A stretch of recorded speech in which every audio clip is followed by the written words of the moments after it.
Hello, everybody. Welcome in to new era here at Axe Sports. First episode of Wagers on Weekdays. Xander Burns, as we concluded our Wagers on Campus season with Fernando Mendoza, Kurt Signetti, and the Indiana Hoosiers lifting that trophy in a perfect season. We are now on to the rest of the sports world.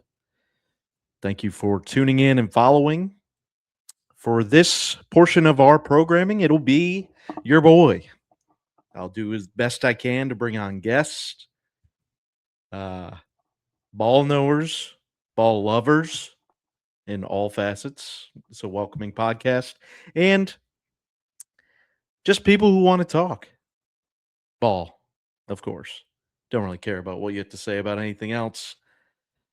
And we'll be trying to release episodes every Monday and Wednesday nights, as you see here from this cool graphic and the new logo that we have up top, all the way up until college football season, where we will resume the regular programming with your favorite duo.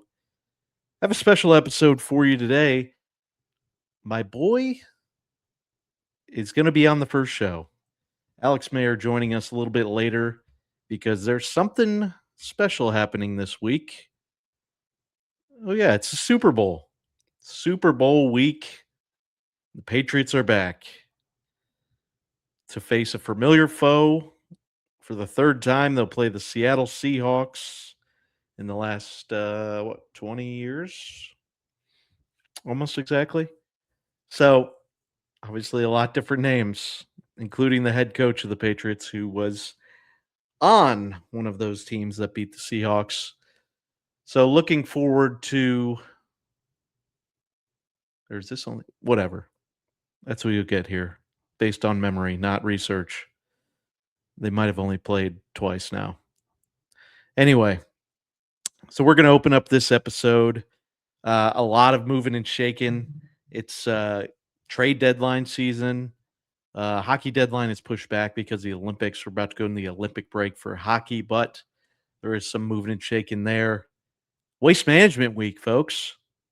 Waste Management Open, one of my favorite times of the year. The betting, how do we want to say this? The betting availability is better than any tournament you'll see, probably next to Augusta, but the field's a little bigger. But the whole 16 group bets, the prop bets that are available, a lot of fun in this tournament. If you're looking to make money and don't want to put 20 units on Scotty to win. So we'll talk about uh, what I've done this season for golf betting, uh, the avenues that I like to use in researching. I'm definitely not going to be the sharp. I really harp on some really good golf media experts, and they put out great content. So it saves me a lot. And I trust that research done well so far this season. So without further ado, let's jump into it. NBA trade season. A lot happening, folks. We're on trade deadline eve. Last night, James Harden gets traded to the Cavs for Darius Garland and a second round pick to the Clippers. Clippers have been coming into their own. A lot of Cavs fans disgusted with this trade. Old James Harden doesn't play defense. But you know what? Who's taking the pressure off Spider? A lot of negative Nancy's in Cleveland for good rights. But this team is in win now mode. And James Harden, he's still balling. Let's pull up his stat line. Uh, but James Harden can still ball. This season, just a cool 25, 8 and 5 stat line with 42, 35, 90 splits on percentages. He's only playing 35 minutes a game. Like, he's able to, I mean, all of those are improved outside of rebounding from last season. The 3-point and field goal percentage almost exactly the same. Free throws are up. This has got to be a win for Cleveland. And if Garland stays healthy, it's a fair trade for the Clippers. Clippers still think they can win. The West is give your best shot at Denver and LA or in Oklahoma City. But for Cleveland, I mean, you're in the weakest East we've seen in years. East, anyone can win. Giannis is going to be on the move. So we'll see. But I like it. I like Harden going to Cleveland.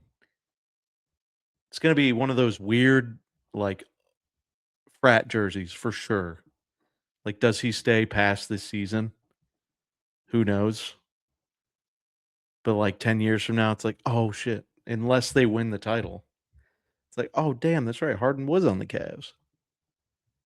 Definitely gonna be in like the orange, blue, and white Cavs throwback. For sure gonna be a solid frat party move. Anthony Davis on the move again. Are we shocked? Barely played. Barely played for the Mavs. What's going to happen with his career? Still a young man. Like Mavericks, he's played 29 games on the Mavericks in 2 seasons. I guess 1.5 seasons. He's averaging 20 points a game. 11 rebounds this season. Like that's the guy's bread and butter. But he's going with D'Angelo Russell. Dante Exum still plays to the Wizards. In return, the Mavs get Middleton, Marvin Bagley, a couple first-round picks. Dallas is in a position that they might be able to re-up the number 1 overall pick if that envelope's cold again. Cooper Flagg did call that out. That's a slam dunk, A-plus prospect. That's a no-brainer. He's already panning out to be a star in this league. Interesting to see what the dynamic is. Jared McCain goes to Oklahoma City. They're just building a team of dudes that just don't drink. You know, I know this guy is by far the heaviest on TikTok in the NBA, but like the celebration last year was just so awkward. If you remember, like none of them have drank before. Some were even old enough to drink. Jalen Williams, I think is 20.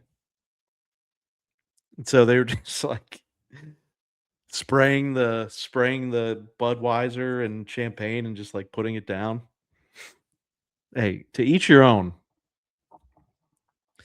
But some of us do like to have a little fun sometimes, have a little drinky poo. And that'll be an interesting move. He's clearly worn out whatever welcome he had, just kind of fallen into mediocrity in Philadelphia. So we'll see.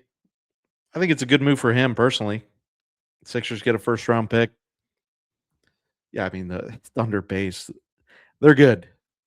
They're good. It was passing out some draft capital in the coming years. I think they found a decent base. Just reported before I hopped on here, Mike Conley on the move again, gets to Chicago, reunites with his boy Mark Titus for one day.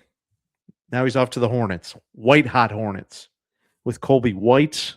Colin Sexton goes to the Bulls. A lot of picks. And then name pulled out of nowhere. Did you know this name was still playing NBA basketball? Guess that name. 5, 4, 3, 2, 1. Mason Plumlee. Mason Plumlee included in that throwaway trade. He's now on the Thunder. Plumlee might just fuck around and get a nice little chip added to a long career. 2013, first season in the league. Mason averaged over double-digit points one time on the Hornets, 2022. Almost a double-double with 9 rebounds. Outside of that, okay. And the Pistons, 2020. Who could forget the Plumlee run with the Stons? Yeah, and then there's a lot of big news rumors That's why you gotta love trade deadlines. Say what you want about the NBA. By far the most active trade deadline league of the big four. That's why you gotta buy into the NBA a little bit. With college just falling right onto its face in front of our eyes, the transfer portal and the wild west of who knows what financial funding is coming from. Telling you folks, NBA is a great watch. On this show, we'll be talking a lot about NBA props throughout the year. It's where money's to be made.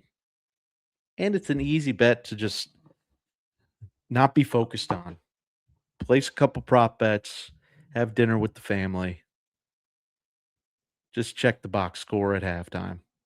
Love me some NBA props. But Giannis, still the favorite to stay in Milwaukee, figure out something in the offseason. Odds are scorching up for Chicago. Nice for him personally. Just drive down the road. Gym's right there, 45 minutes away. Hour maybe, depending on what traffic he hits. So yeah, we'll see. We'll see what Giannis has, where he lands. That would obviously be massive. NBA shakeup. So that's what's happening so far. If you've been out of the loop, let's talk a little waste management. Why don't we? As always, shop your odds. And there is no sport more than golf that you need to be shopping your odds. Believe me. Believe me, Daddy. Need to be shopping your odds. I know some of you Floridians only have Hard Rock. That sucks. Sorry. Uh, Most of us where sports betting's legal, you've got a lot of books competing against each other. So let me just show you here. I like to use, let's see, right here. Vegas Insider. Solid website. I've got 6 here pulled up for my state, Tennessee. Got Bet365, BetMGM, DraftKings, Caesars, FanDuel, and BetRivers. But yeah, as you can see, let's just go to a couple guys that I've clicked this week. So, like, where is he? Thigala, not a good example. Let's just say if I were to want to bet Ricky, he's available 60 to 1. But if you only like betting on DraftKings, he's 39 to 1 on DraftKings. I mean, we're talking a difference of $210 to a $10 better. You're either winning 390 or you're winning 600 on the same exact bet. So please do yourself a favor and please shop your odds for all golf betting. I myself love me some Thigala. It's fallen back. So we'll take that fallback that they're giving us. And we'll talk about the card here shortly. What I'll be talking about each week and why I like some guys, but also let's look at a model. Fantasy National. Switch the tab here. It's a great little website, data collecting website. Allows you to build custom models on what you feel is pertinent to each tournament. Since we're at the beginning of the season, let's go back 9 months, get some of these guys in the season. Boom. And let's go ahead and build a model. Why don't we? Let's see. Scoring relatively even to par. Let's take easy and average.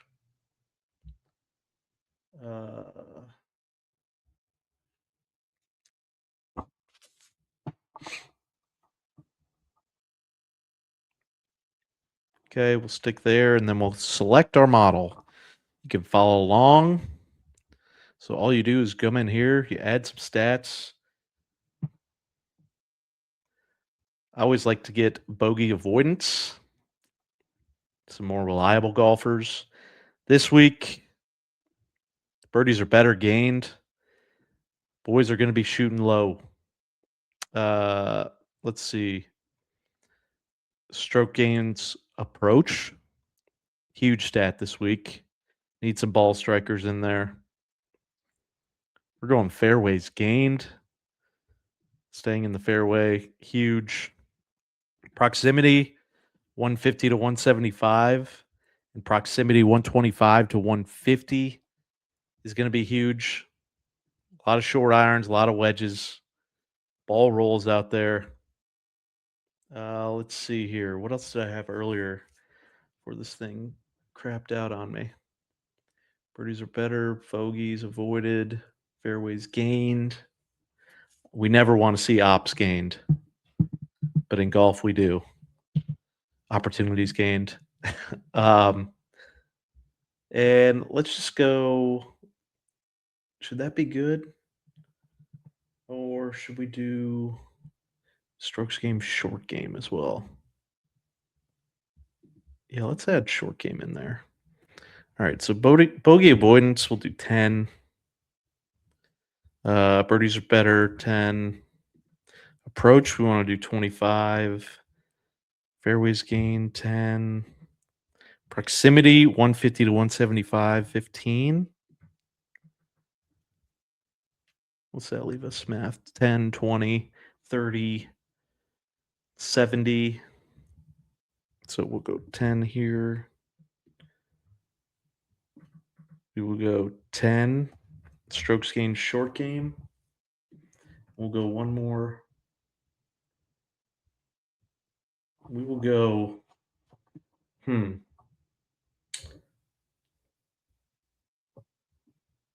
Let's go ahead and get GIRs in there. All right. Save as. WMPO Model 1. Save. Perfect. Who's popping first? Decky. All right. Love seeing Decky pop on the model. Been doing pretty well so far this season. Obviously, Scotty, too. A little shocked he's not won there. Grillo, Kitayama, Thor Bjornsson. There we go. Got it. Davis Thompson, Ben Griffin, Corey Connors, Morikawa. Ooh. Should probably include some putting stats too. At least weed out a guy like Morikawa. But maybe you could just go ahead and win this tournament just putting inside 10 feet because he has the game to stuff it. And if we're playing with wedges, let's see. A couple names that have popped for me. Yeah, let's go ahead and see. This is why I like this so much. You can edit the model. Let's take 5 off GIRs. 5 off.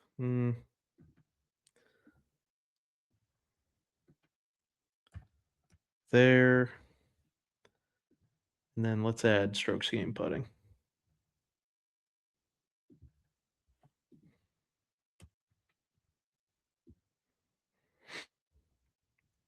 Now, what do we come out with? Decky still. Only 10% tweak, but let's see.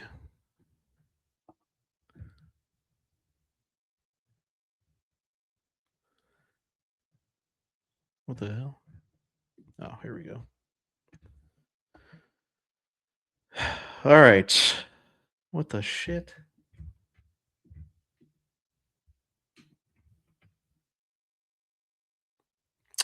Bad radio here. Sorry, bad podcasting. Had to fix the model. All right. Someone cut that in. So now we have web. Oh, this is all rounds. See, this is why. God, this thing sometimes. Got to be tricky with it. All right, last 9 months. And then what do we do if we just have last 3 months? Yeah, basically nothing. Got to bring it back to last season. Okay. So there's some big names there at the top, obviously. Few things to note from this tournament outside of the last 2 years with Taylor and old Dietrich, old Liv Dietrich. This is a this is a big dogs. This is a horses tournament. I think for the 10 years before Dietrich and Taylor, I think the longest odds were like 25-1, and surprisingly, that was Scotty. Imagine Scotty 25-1 now.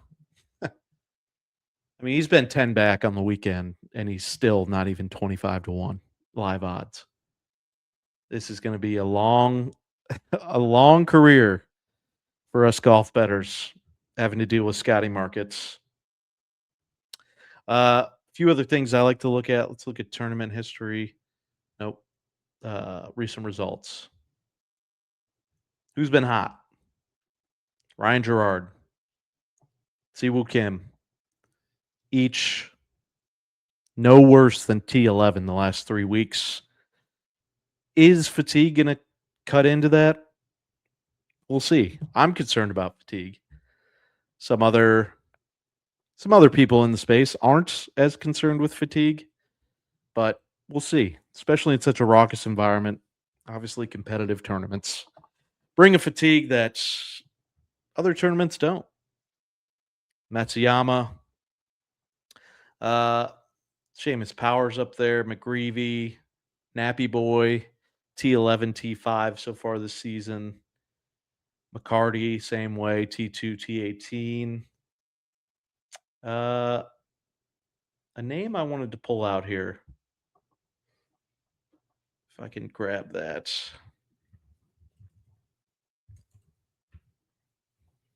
What the hell? Sahith?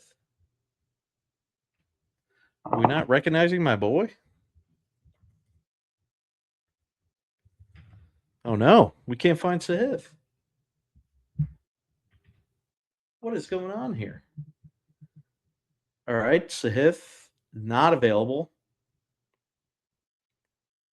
Okay. And let's take a look at Ricky.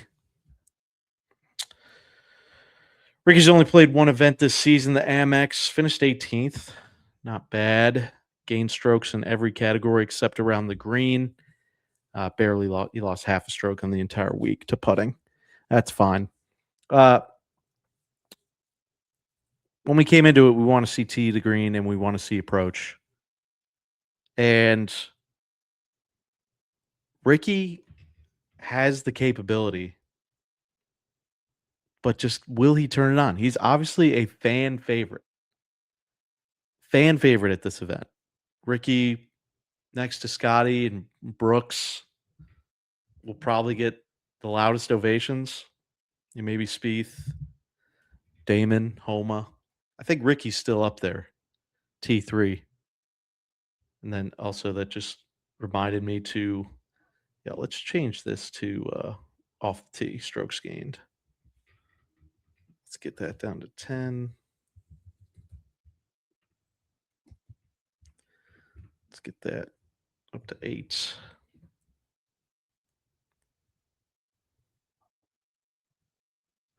Yeah. So let's just open the fucking card. Enough lollygagging.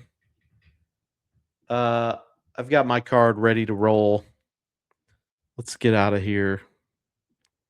And let's share this screen. Boom. And I will have some specials. Also release on the Twitter tonight, the Twitter. But gonna have a bigger card than usual, as we talked about at the top of the show. And I'm wussing out. I'm chickening out. I'm betting each way markets. So I'm not fully committed to the without Scheffler markets. Listen, I mean, can he win 10 tournaments this year out of the 18 to 20 he plays? Absolutely. 100%. But when we start getting in signature events and uh, big boy events, big horse events, there's going to be guys that on a good week can beat Scotty. And so for that reason, I think this would be one of those weeks. Scotty's over under finish position pre-tournament is 3.5. So if you bet over 3.5 at -110 on DraftKings,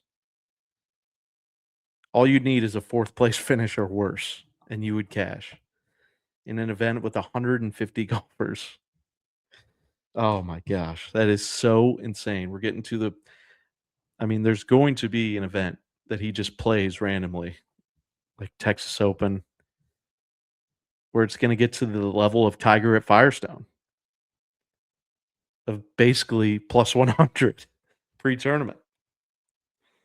Oh man, so crazy. Anyway, I've been seeing a lot of correlation. US Open winners doing well at this event. Brooks just playing well on the US Open courses, not necessarily having to win. That Gary Woodland has a win here. And I mean, for what it's worth, just Spawn missing the cut 2 weeks ago at Amex, not a good look. And I think he will fit in this environment pretty well. I like 35-1 each way, 8 places.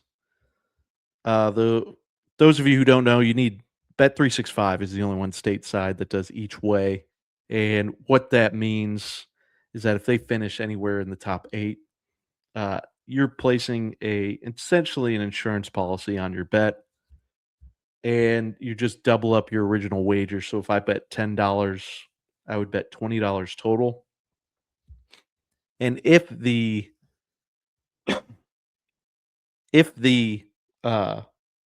golfer hits the outright, you're getting the $10 on 35-1, $350. And then the back half of that, the double part of your wager, that $10 representing 1/4 payout.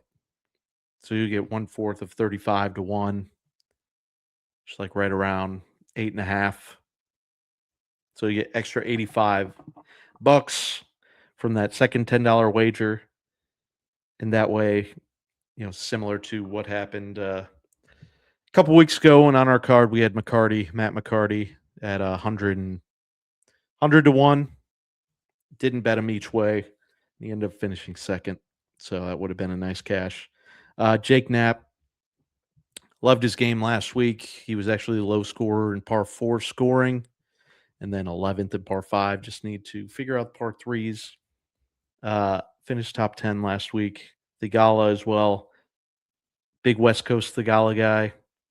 So you guys remember a couple of years ago, as his rookie year, Thigala comes out and completely dominates and falters down the stretch. Finishes 5th in his rookie season. One of his first events, actually.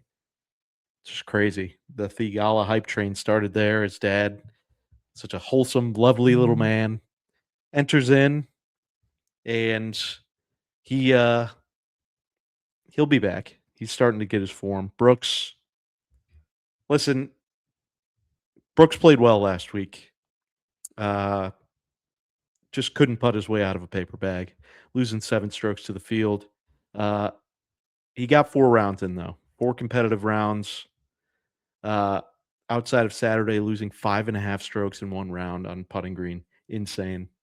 He bounces back and loses only a half stroke on Sunday. So you have to think, tee to green, he was 11th in the entire field last week. He's won here twice, finished 6th another time. So I like Koepka 50-1 each way, 8-1. 8 places. There's a special on Bet365. Boost that to 50-1. And then Andrew Novak, another good showing last week. He has potential to just kind of pop on these scorecards when we're looking at Birdie Fests. Places, we did well. We hit 2 of our 3 places last week. Thanks, Matt McNeely. I like Thigala top 10. That's plus 485 on DK. Again, shop your odds. Michael Kim top 20 plus 450 on FanDuel. Minwoo Lee, give me top 20 plus 270 on FanDuel. Then Joel Damon plus 700 on FanDuel for top 20. Didn't include top 20 there. Chris Kirk, we're going to cross that out. We're not going to bet him. So that official card will not have Chris Kirk on there. Let's see. Joel T20, sponsor exemption, King.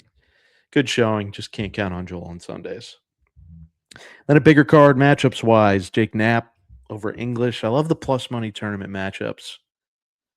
Just gives you some extra skin in the game for all four days, and can cash early if the opponent you're trying to beat misses the cut. And I like that plus money. No need to be laying 160 on a 4-day tournament. Cam Young beating Xander plus 100. Haotong Lee, I like Haotong this week, minus 108 over Garrett Higo. Ricky Fowler minus 105 over Chris Goddard. And then Sahith Theegala.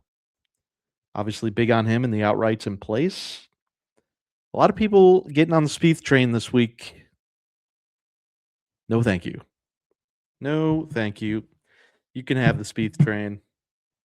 I'll take Sahith. And we'll go head-to-head on it. A couple more bets that we'll be looking at. The par 4 and par 5 winner markets. I think I may be addicted. Just have to... For the par 5 markets, this week we have another par 72. So last week we had Jake Knapp 54-1. He was the 8th best odds, 54-1 in a 16-hole match. Now I have a feeling, last week the par 4 and par 5 were outright winners, but there was a big line behind them. A lot of people tied for second. So I have a feeling this market is a big chop market. Got to be aware of. Par 4 might be a little different because there's significantly more holes, but only 16 par 5, 16 par 3s. I love it. Love tracking that. Going to be fun, and then we're going to be betting some 16 hole bets in the matchup of the, because you're going to be able to get live coverage of that all weekend on ESPN, like the featured hole 16. So looking forward to that as well. That's our introductory week of covering golf. Have my card every week. Rick Run Good, Pat Mayo, Tour Junkies, guy Byron, Aussie. Shout out to all those guys for putting in the work. It's my main source of data income. But now, what everyone's waiting for, we're going to talk about Super Bowl 60. Super Bowl 60. And joining us is a familiar face, Alex Mayer. Hey, what's going on, Burns? Hello, Alex. Good to see you. You sound a little distant. Is your microphone attached to your head? Oh, son of a bitch. All right. 1 second. How about this? Wow. ASMR Alex Mayer, welcome in. Is this good? This is great. Yes. Okay. Excellent. Hey, happy to be here. You sounded very intelligent and sultry with your golf bets. Didn't realize I was crashing the pod midway through. Typically, we run this shit right from the beginning. Excuse my language. But hopping in right in the middle. Hey, I like the change up, bro. So. Yeah, I mean, this is the Wagers on Weekdays introductory podcast, and you're a busy man, and so I didn't want to weigh you down with all that golf mumbo jumbo and bring you in specifically for our football experts. Although our football experts has some explaining to do. Are you ready? It means Run they're the playing clip. the Seahawks, and yes, while the Seahawks have an excellent defense, please don't confuse this Seahawks defense with the Legion of Boom. Like, for as good as they are, they're not like some elite defense. I'm telling you right now, they're not. They're very good, but they're not like transcendent levels. And I've seen the Packer offense cook. They're capable. They're capable of putting 30 up on just about anybody. And Sam Darnold doesn't scare me. So, yes, they can. That is from the January 7th show of Wagers on Campus with a pre-playoff prediction that had the path for the Packers to beat the Seahawks, saying the Seahawks aren't anything special. Mayer went on to predict the Rams versus the Broncos.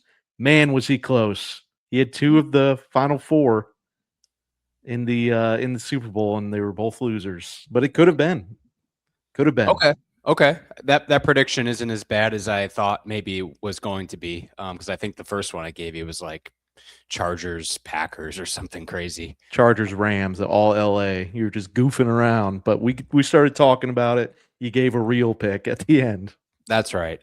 So yeah, when you texted me last night, letting me know that, hey, I'm going to put you on blast for your Seahawks. No, okay. I mean, look, I do stand by what I said about their defense. It is very good. It's not Legion of Boom good. We've seen the Rams do some freaky things against them, so they can be exposed a little bit. But look, Sammy D, he's done a great job in this playoffs.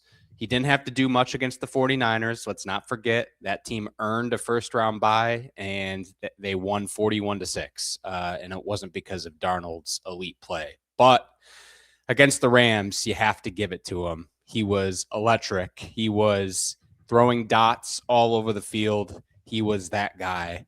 As far as New England goes, hell of a story. That defense has just come out of nowhere, huh? My God. I mean, it's been good all year, but it hasn't been this level of good. No way. And as far as our very publicly backed Rams, seems like those guys were paid for 19 games, and they just ran out of complete energy, and that was the end of their road because that defense fell off a cliff. It wasn't exactly world beaters, but man, they couldn't do shit. No, they couldn't. And at the end of the game, when the Rams desperately needed to get off the field, the Seahawks converted 4 first downs. Eventually they punted, but there was 20 seconds to go and the Rams had the ball at like the 5-yard line. So it didn't matter. I know. So close for our Rams. Yeah. So Seahawks, Patriots. When we talk about the Super Bowl, what excites you most about this game, Alex? Not just this game specifically, but the Super Bowl as a whole. It's a special time of year. It's a 2-week buildup, unlike anything else that the NFL participates in. The Pro Bowl's dead, so it's just a buffer week now, interview week. So tell me about your Super Bowl feelings. Yeah, sure. I love the question. I mean, kind of from like a generalized standpoint, I think it's just such a special game. Obviously, it crowns the winner of, said season, like the 2025 NFL season winner is going to be the winner of the Super Bowl, which is cool. It like puts a finality on the entire thing. When us as diehard fans start reading articles about OTAs and minicamp and, the NFL draft and training camp and preseason and all of it. I mean, this is the entire culmination of it all up until, to this very game. And then you just repeat the cycle the next year. But it's very meaningful from that aspect. Winning a Super Bowl is a very hard thing to do. Even getting there is hard. So, super special from that standpoint. And, there's just something about the Super Bowl that brings America together. Everybody loves it, it seems. And, Burns, I'll tell you, this last week and a half, I've been going on YouTube and watching Super Bowl highlights of just many past Super Bowls. The NFL Films version, when it's not just the highlights of the game, but they tell you this, they give you the build up and the story and all of that. So maybe some nostalgia to go along with it. I love that. Yeah, yesterday on the treadmill, they had these new treadmills, man. You can get anything on them. I had YouTube pulled up. Just the entire Brady Super Bowl highlights was 37 minutes long. Wins and losses, and the Tampa, and that was nice to watch, and crazy. Just the definition of film that has come along since Brady was beating the Rams as a 14-point dog back in 2002, in February of 2002. Oh yeah. So yeah, I'm excited to talk about it. Now, obviously, we've discussed your limited capabilities of betting down in the Florida way. Yep. So, do you even pay attention to the props at all? Honestly, not really. Yeah. I've been intrigued with a couple of bets. Like, I like to have a few exact scores in the Super Bowl, which I cannot bet on Hard Rock, but you can on like DraftKings or FanDuel. So, been thinking about texting my dad. Hey, can you put in a few bets for me here? Gatorade color is one that I've bet the last couple of years. Again, that's a Venmo situation where I hit up Royal. But no, outside of that, man, when we're starting talking about national anthem and some of the kind of more obscure props, I'll be honest with you, I haven't seen those on the legal books in quite some time. Those seem to be very, very much like offshore. And now, what do you have? Kolshi. I think like you'll find those types of props on those platforms. Yeah, big time. And yeah, I think it's fun to get your toes in the water a little bit, but when we're betting a 50-50 bet, heads or tails, at juiced odds, it's just like there's no fucking point of putting some serious cash just because of this particular game. Yeah, you don't want to put serious cash on it. Just throw a little fun money on it. Just a little fun money. Yep. I agree. What are your overall thoughts of the political landscape of Bad Bunny performing at halftime versus other? No, I'm kidding. I was ready to answer the question, but that's fine. Let's talk some football. We've got two teams that one was a 1 seed and the other was a 2 seed. Let's not forget. Patriots were a 2 seed based on a tiebreaker. So that double wild card we talked about at the start of the playoffs, nowhere close to hitting. So we have the Seahawks 4.5-point favorites over the Patriots, total 45.5. When you saw this line, what was your initial gut reaction? Well, that's a good question. My initial gut reaction when I saw the line was I lean Patriots plus the points. That was my my initial gut reaction. How about yourself? Same. Although it feels a little bit, as a let's do a little draft night.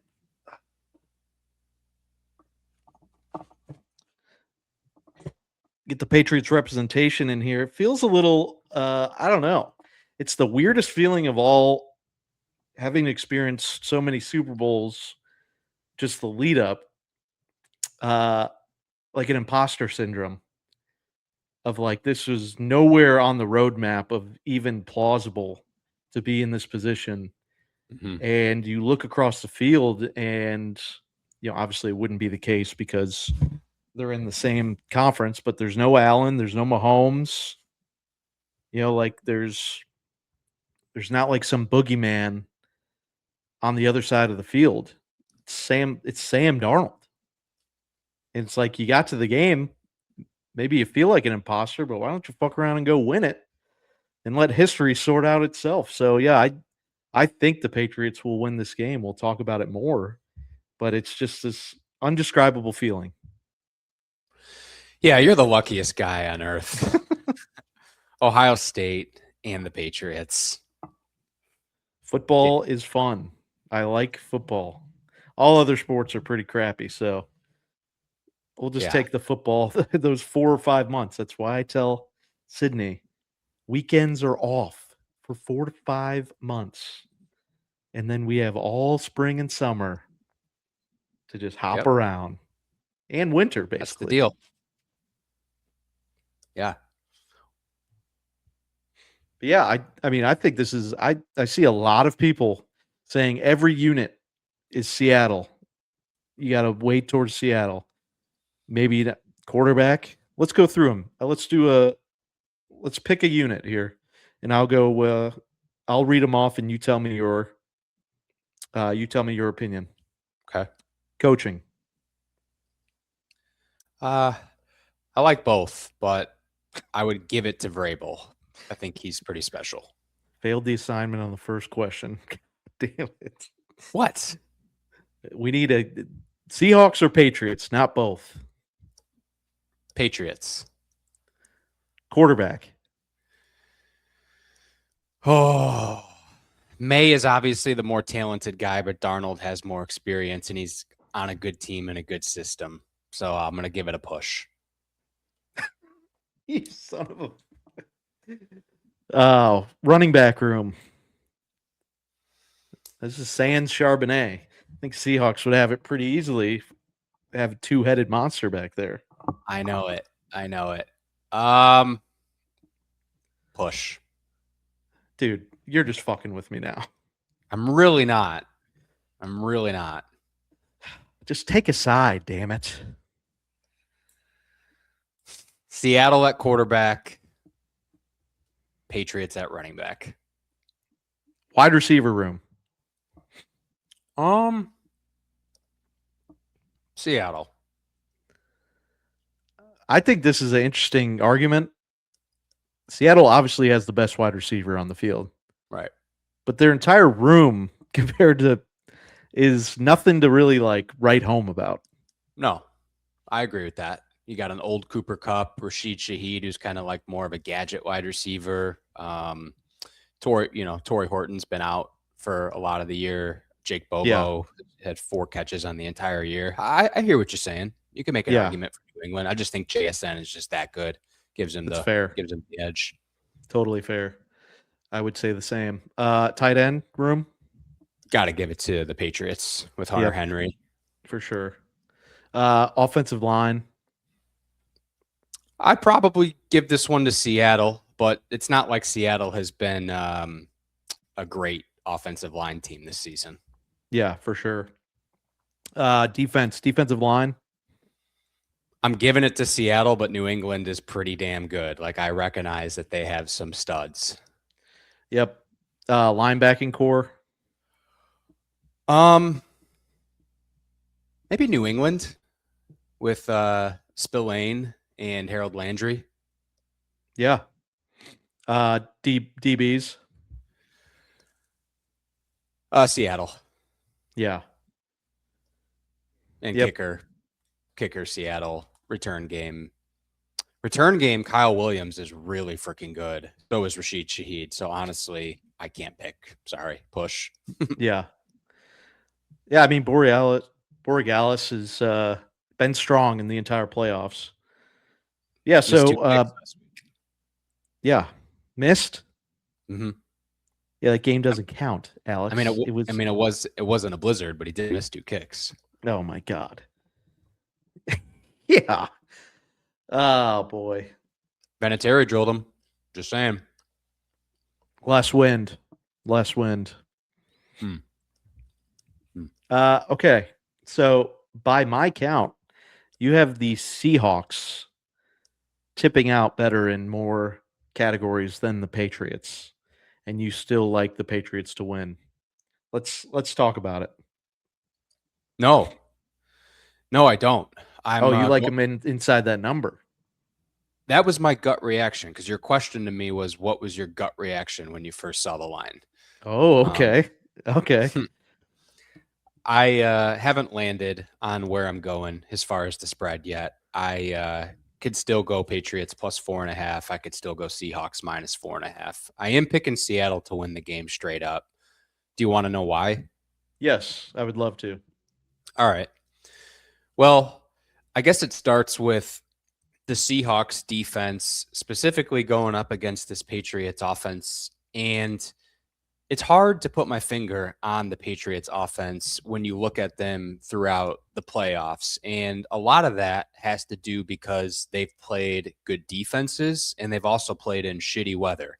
The Chargers game was very, very cold. The Texans game was cold and snowy. The Broncos game was cold and snowy. All three of those teams also have good defenses. This Sunday, when they're playing in Santa Clara, we're looking at feel like temperatures of around 60 degrees. So it's going to be a lot nicer as far as weather goes. Seattle, still a good defense. But when I start looking at the game and I start thinking about the game, I'm looking at the Patriots and I'm looking at a squad who hasn't really been able to run the ball consistently with effectiveness all year long. So obviously, I don't think that's a desirable thing. I think they'd much rather be a solid running team as opposed to a inconsistent, we can't count on it run team. So then you're putting a lot of the emphasis on Drake May, who's very good, the Patriots offensive line, who's clearly shown some major holes, and the Patriots receivers, which is kind of a mixed bag of nice plays with overall, I would say it's fine. The Patriots receiving group above average, but Seattle's defense is really good in my estimation. I don't know what the hell Sean McVay and the Rams figured out. Maybe it's just Matt Stafford and Puka Nacua just being at an elite level. I have a feeling that's kind of what it is. But Seattle's defense has been so damn good for most of the year whenever they're not playing the Rams for the most part. Seattle's defense also played their best game of the year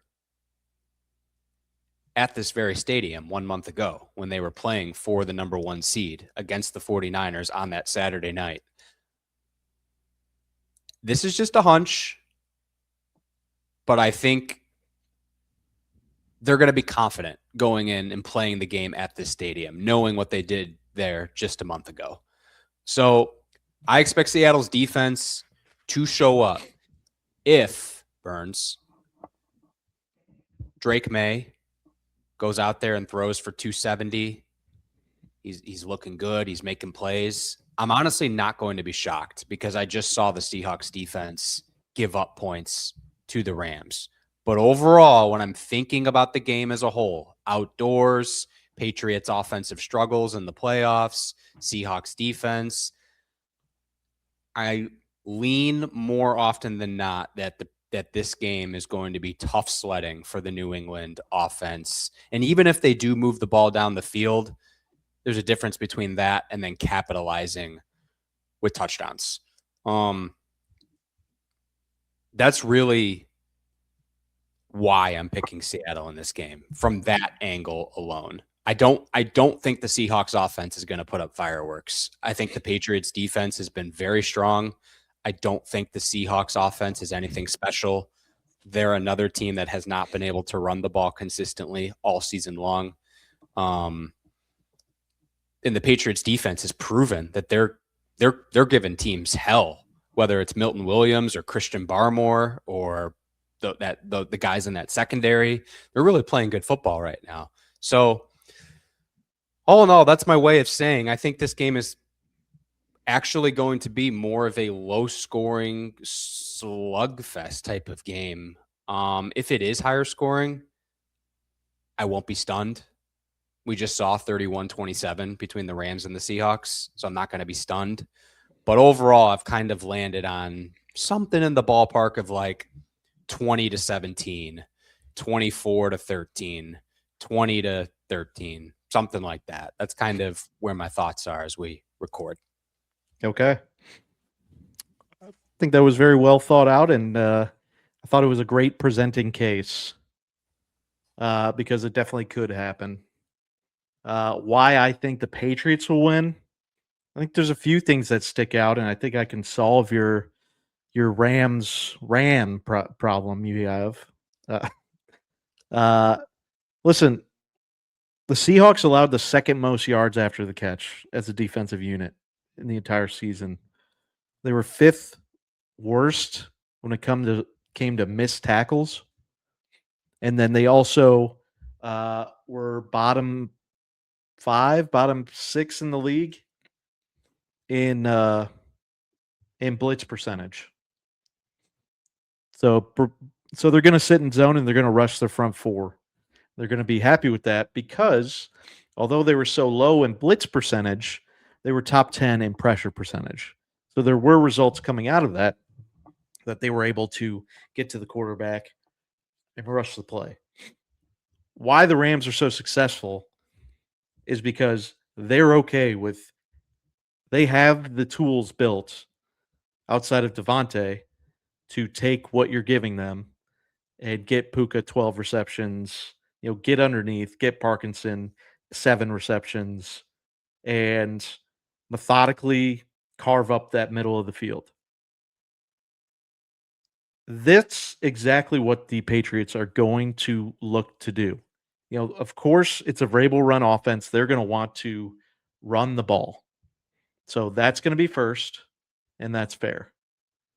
But when it comes to running the ball, he's just going to want it to wear down that defensive front.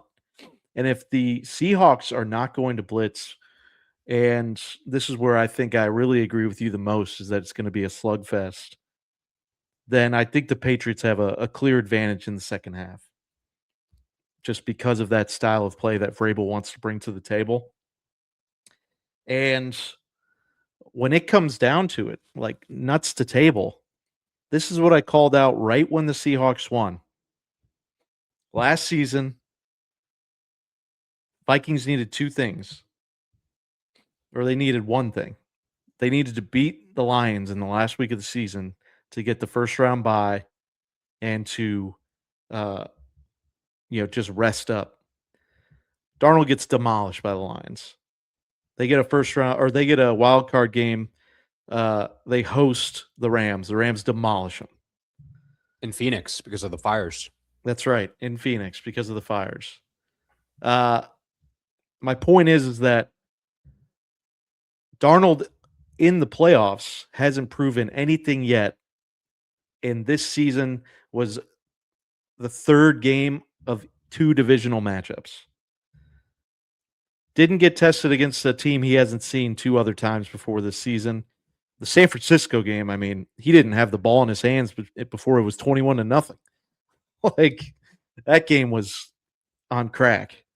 But the Rams game... Nothing to do with Darnold, for sure. Yeah, but the Rams game, you're right. He showed up, 4 touchdowns. Like, he carved up that Rams defense.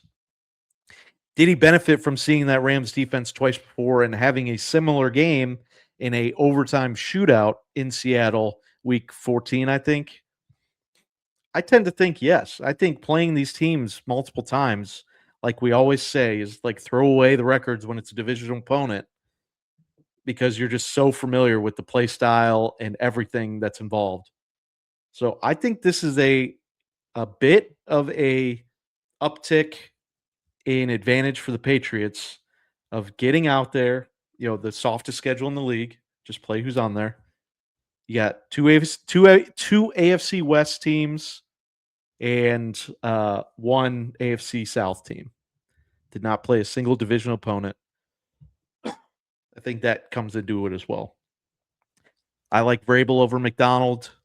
Ohio State over Michigan dominates when we're talking about any sort of football package when there's no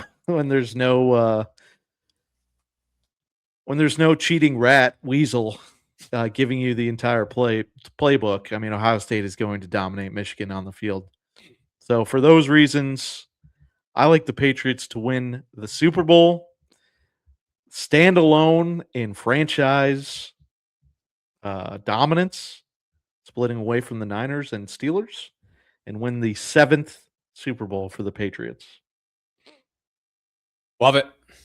I'd feel better about the Patriots if I trusted their offensive line a little bit more. But hey, maybe they've been saving it for the Super Bowl.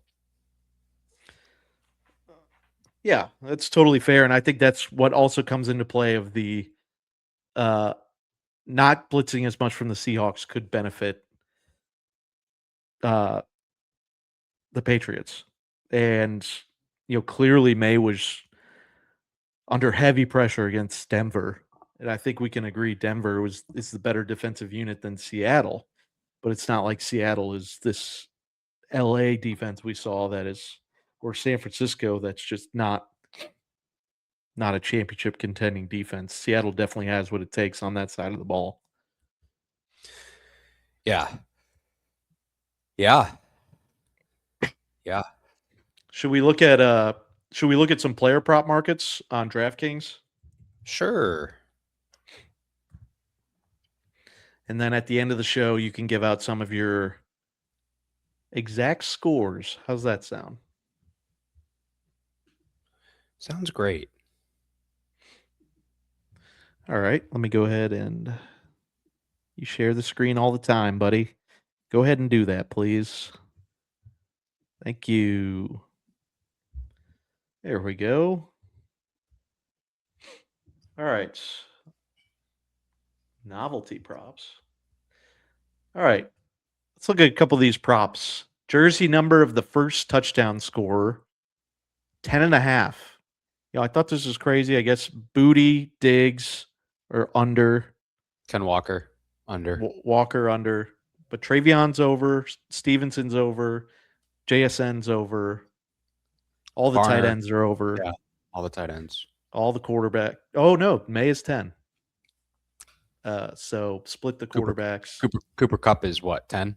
10. I guess you're right there. So interesting what side you'd want to be on. Under at plus 120 has some value with those names you rattled off. Mm-hmm. Yeah. This one is a hilarious callback to obviously the last time these teams played. Total interceptions thrown on a play starting in the red zone. This is a sucker bet, pulling you in for a repeat of the obviously Russell Wilson throw in the red zone interception. Got it. Minus 500 might have some value on it.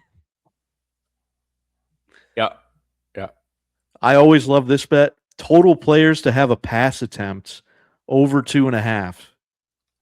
Plus 160. I think that's great value. Yeah, I feel like more often than not, we see a trick play in the Super Bowl where a third guy throws the ball. But maybe that's just me remembering Juwan Jennings throwing to Christian McCaffrey across the field 2 years ago against the Chiefs. Yeah. Yep. Edelman, Amendola. Also like that bet because it says pass attempt, not completion. Right. Who threw the ball to Foles against the Patriots? Who was that running back? Wasn't it a back? Yeah. Yeah. It was either him or Goddard. It was either Clement or Goddard. Got it. Yeah, that's a good call. All right. Yeah. See the 1 yard line. Will they attempt to pass inside the 1? Yeah. Oh man, that's so lame. Scorigami, be interested to see. That's a nice little thing to cheer for. Non-QB throw a touchdown pass 14-1. A couple things that I noticed. Here we go. This is what I love. I wish I just said lineman, but if you remember, Vrabel scored twice receiving touchdowns in that 3 Super Bowl run. He had 2 receiving touchdowns, 2 different games. Do you think, just to, I don't know, not exactly an homage, but maybe just as stupid as this sounds, what's the word? Superstition. Let's try and draw up a play for a big man. Yeah. I wouldn't be surprised if we saw it on either side. I mean, we just saw the Broncos do it against the Bills just a couple weeks ago. Oh, that's right. And that was like a 8-yard touchdown. Yeah.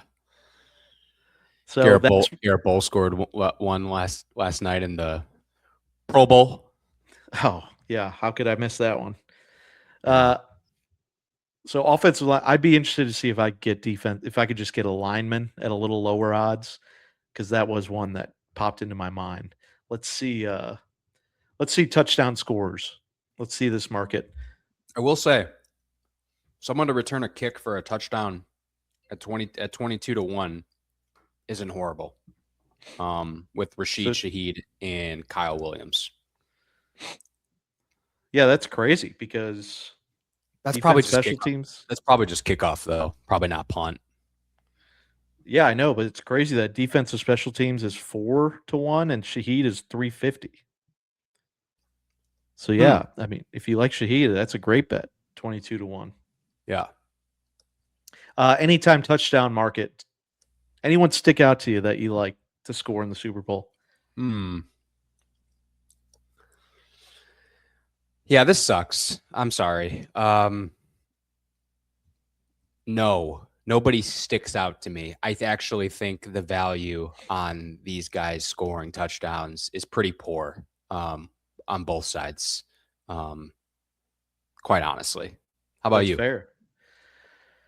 Vrabel just loves Ramondre. So as much as just love that midseason Travion run, it would take a Travion, I think, longer run for him to get in. So Ramondre at plus 140, that one feels good. I don't mind Drake May at first touchdown. He's been known inside the 10 to break free and scramble in there, not just needing a QB sneak. Yeah. And then don't they use Barner as their QB sneak guy? So they do. Yes. Yeah, potentially first touchdown scorer Barner if they get in a goal to go at the 1. Sure. Obviously they're not afraid to hand it off 3 or 4 times, but it is Kenneth Walker we're talking here. So they usually are pretty afraid to hand it to him at the goal line. That's Charbonnet City. If you're a fantasy owner, Big Ken gets you down there and Charbonnet cashes in for you.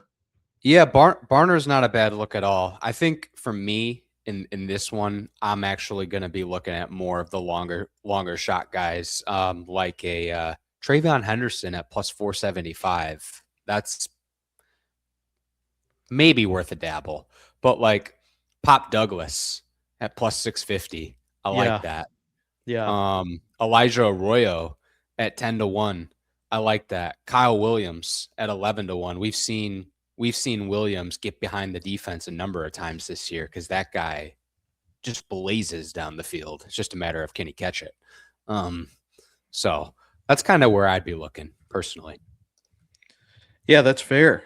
When we think about Patriots Super Bowls, it feels like some no name just goes. Obviously different coaching era, so maybe it was a way to take advantage of Belichick. But it felt like some no name just kind of goes off. Chris Matthews, if you remember that Seattle Super Bowl. Yeah, I do. Had like 120 yards receiving. Right. So yeah, I mean, it's everyone on the team be ready, like all hands on deck. I don't mind Efton Chisholm, who got some plays. Obviously this was more when they were less healthy. But Gadget, he's a big time gadget guy. So, that play where this could possibly be a double long shot hit. If you have a player to attempt to pass, it might be Chisholm. He played quarterback. And it might be him just catching a maybe reverse pass from someone else. So we'll see. It's a good look. I remember him. I think he scored against the Jets at the end of the year. Yeah, that beat down. Yeah. I think you were right. All right, let's get out of there. What other markets would you want to look at? What the hell is happy hour? Oh my God, get the fuck out of here. Happy hour. Super Bowl record breakers. This is interesting. 506 passing yards. That took a full drive in overtime and a 25-point deficit by Brady. to get to 506. Wow. That's 150 to 1. I think that record's safe this year. I think so. Stafford got close to 400 last week against the Seahawks, for what it's worth. And just how crazy is that? Still needed 107 more. Right. 15 receptions, no. 7 passing touchdowns. Was that Montana? They beat the brakes off. Steve Young, I think, against the Chargers. Steve Young. 205 rushing yards. That's a possibility. 80 to 1. Yeah. That's about the only one I could see being a real possibility. I think there's a world where JSN could hit 15 receptions. Oh, shit. You're not wrong. Or they just completely suffocate him and say Sam Darnold beat us with Elijah Arroyo and Cooper Kupp, an aging Cooper Kupp. 15 catches for Kupp. Oh, man. Oh, that might be. See you later. See you later, Burns. Night, night. Yeah, I mean, it almost feels like sensory overload seeing all of these bets, and basically none of them are the prop bets. Yeah. It is for me. It's sensory overload for me, for sure. For the people that go through these bets very methodically and read every single one, I give you a lot of props because I just don't have the patience to do that. Team to win with a shutout? No. Ooh. Here's something that could be up your alley. Patriots to score first and lose.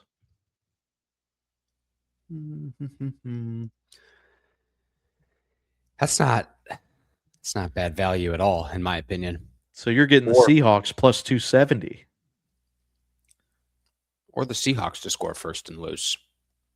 I think both are decent bets. Plus 500? Whoa. That's not a bad bet at all. Hoo. Just all you need is a field goal. Exactly. And then your bet's alive. So it's basically you're also betting who's scoring first. Mm-hmm. Oh, that's good. That's good.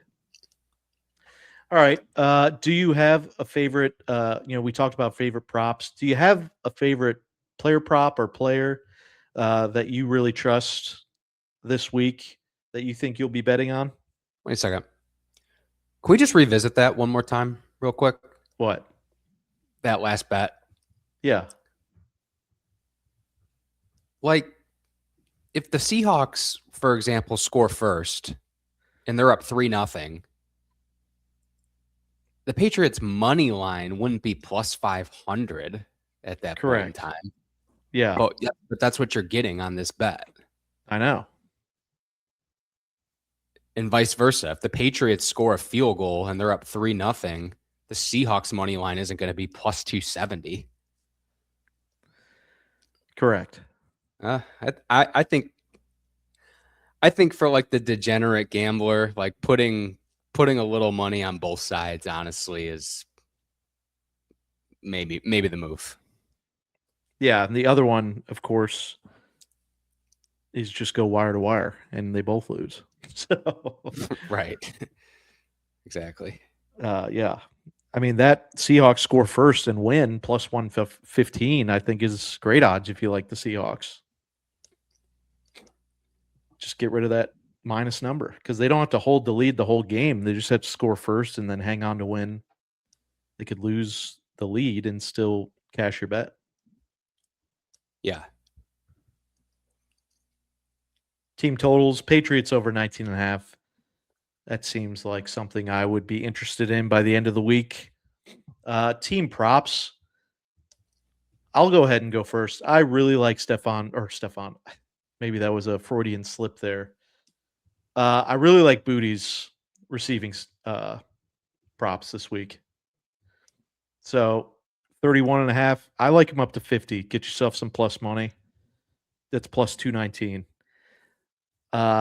Diggs is going to have a lot of company, and I think Booty is he was targeted a few times in that Denver game down the field.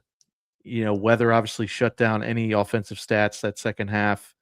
but he is a down the field receiver and he is a big catch guy. He's a reliable guy. 50 isn't much. I like Booty 50 yards this week when we're talking about favorite player props. Yeah, I think that's a good bet. I mean, we've seen Reek Woolen be inconsistent throughout the season, and Booty has had a tendency to make some nice contested catches, like the one that he made against the Texans in the playoffs. Yeah. So I like it. Awesome. Were there any props that coming into today you're like, you know what, I actually do like that? I'm sorry. No, it's fine, dude. Maybe the backup running back for the Seahawks, George Holani, his receiving yards.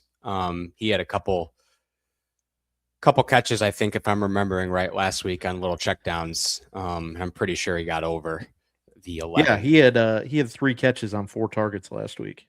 Yeah. And the Patriots defensive line can create some pressure. So I could see Darnold dumping the ball off to Holani. I mean, how about Bobo? 1 receiving yard plus 150. That's interesting. That's very interesting. How about Travion Henderson? 4+ receiving yards at minus 116. I don't know. Just what that anytime touchdown is kind of showing me is that, like, he might not even be out there for more than 15 plays. Like, plus 450 is he just might not be seeing the field as much as we think. And maybe Vegas is just completely wrong here, and this is where Vrabel lets him kind of rev up the engine the final game of the season. I mean, I'm pretty sure Vrabel at some point in the year compared Henderson to like Jahmyr Gibbs in terms of explosive playmaking. So we're talking 1 catch. I think one catch. That is such an appetizing bet. That's all I'll say. 4 yards, yeah. Yeah, that's for sure. And then Mac Hollins, of course, will get some, with the defense that can force you to stick to targets. Drake May has never had a problem throwing to Mac Hollins. So for sure, he does throw to Mac a lot, and Mac usually makes the catch, it feels like. And I like Pop Douglas to get 11 plus. Solid receiver, had a touchdown against the Texans as well. I like Pop. That's fair. And then one other one I really like, didn't call out earlier. I like Hunter Henry plus 230, and even 20-1 2 touchdowns. How could you not? Yeah, the guy has only gotten better with age. More handsome, better football player, all the above. I agree 100%. And big time Drake May safety valve is relied on him the last 2 seasons.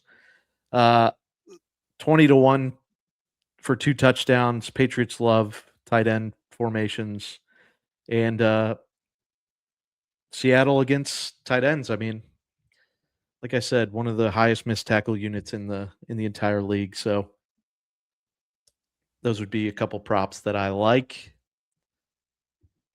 Let's go to Hunter Henry, college. Woo Pig. He's a college football podcast guy. You can tell. All right. For those that have been waiting for it, let's get into it. Your final prediction, final score. I'm trying to find the exact totals here so I can get you an odds on your FanDuel usually has the better odds for the correct score. Okay. Typically. For what it's worth. Okay. Pulling it up now. 1 second, calculating. 1 second, calculating. It's like D'Angelo Russell's Twitter back in the day. It said de-loading ... Oh yeah, deloading. Okay. I think he got traded today. He did. Talked about that earlier in the show. Half the league got traded today. Yeah. What the The hell? hell? The hell are the Wizards doing? Trae Young, Anthony Davis. So I love weird. it. Okay, here we go. Correct score. All right. You go first, my king. If I could only pick one, 23-17 Seattle. There's 23-17 Patriots. Got to scroll down for the Seahawks to be. Yeah, there you go. There we go. 23-7. 23-17. 100-1. That's my official pick in cement, in crystal, in a frame. Well, that would be opposite of covering 4.5 for the Patriots, you fibber. So listen, $100 bet, folks, takes home 10 grand with Mayer's exact score. So yeah, all those tailing. It does indeed. I think it's a little bit of a shocker. Look back at one of the most shocking seasons in NFL history. How did this happen so fast? I like a little bit more of a crooked number, Alex. Whoa. Yep. I like the New England Patriots to basically repeat what the Eagles did last year, winning most of the game, 38-17. Ooh. $100 bet takes home 50 grand. So there you have it.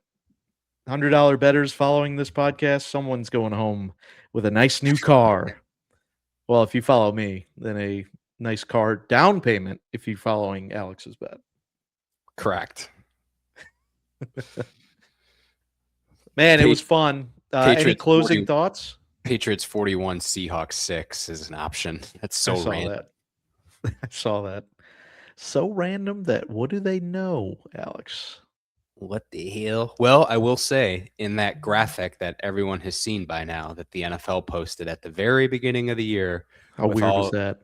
With all of the characters, Sam Darnold and Drake May at the very front of the whole group looking at Levi Stadium. That graphic was posted back in August, maybe early September. And people are saying Jonathan Taylor is in the middle of that graphic. His number is 28. That's the date at the Super Bowl, February 8th. And people are saying don't read too much into it, but Sam Darnold 14, Drake May 10. Final score is 14-10. Oh man. I don't even want to say something irresponsible because that's probably exactly what's going to happen. Mm-hmm. Let's hold on. Let's real quick. Those odds are probably like 10-1. Seriously. It's like it was all written in front of us. All right, 14-8. Are they not even posted here? Whoa.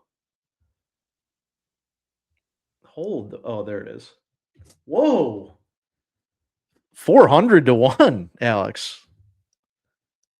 $10 pays 4,000. The script is literally right in front of us. All you got to do is bet it. Wow. Okay, that's very interesting. That's the hard-hitting journalism I love to see out of a sharp bettor like yourself. And I appreciate you as always. Let's go, Pats. Last closing thought. Favorite appetizer that you're going to be cracking into for the Super Bowl? I think I'm going to make my mom's meatballs. Ooh. Do they sit in the crock pot? Indeed. Oh, man. Oh, put me down for 2 dozen, please. That sounds incredible. I've got the open face jalapeno poppers that are going to be running back this year. Always a fucking classic. And, of course, Publix, specifically buffalo chicken dip, is crack. Sure is. Yep. Everyone enjoy the game. See you weekly as we continue to run this thing. Alex, thank you so much for your NFL coverage. I appreciate you. Yes, sir. Thanks for having me. All right. Bye. Love you guys.